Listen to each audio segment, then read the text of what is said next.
আসসালামু আলাইকুম। আজকে যে বিষয়টি শেয়ার করব সেটা হলো যে কনস্ট্রাকশনে কিন্তু ম্যাটেরিয়ালের কোয়ালিটিটা বড় ধরনের একটা ইস্যু।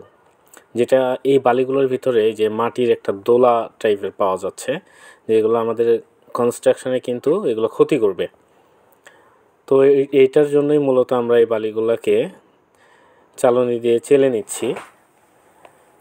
তো এই বালিটা এর জন্যই চেলে নিচ্ছি যাতে সেই মাটির দোলাগুলো আমাদের বালির ভিতরে না থাকে।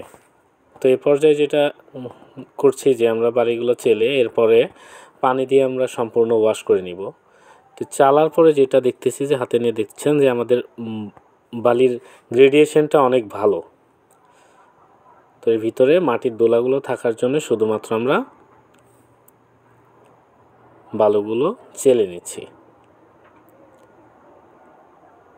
তো দেখছেন যে একেবারে আমাদের বালিগুলো একেবারে স্বচ্ছ পরিষ্কার। তো এরপরেও চালন দিয়ে চালার পরে আমরা আবার পানি দিয়ে ধুয়ে নিব, ওয়াশ করে নিব।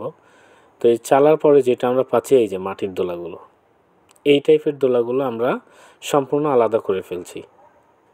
তো আসলে কনস্ট্রাকশান করতে গেলে অবশ্যই কোয়ালিটি মেনটেন করতে হবে। এই কোয়ালিটিগুলো যদি আমরা মেনটেন না করি তাহলে দেখা যাবে যে কনস্ট্রাকশনের জন্য খুবই বিপজ্জনক একটা ব্যাপার। তো এই বিষয়টি শেয়ার করার জন্য আজকে ছোট্ট একটা ভিডিও। তো সকলে ভালো থাকবেন, সুস্থ থাকবেন, সকলের সুস্থতা কামনা করছি। আসসালামু আলাইকুম আ রহমতুল্লাহ।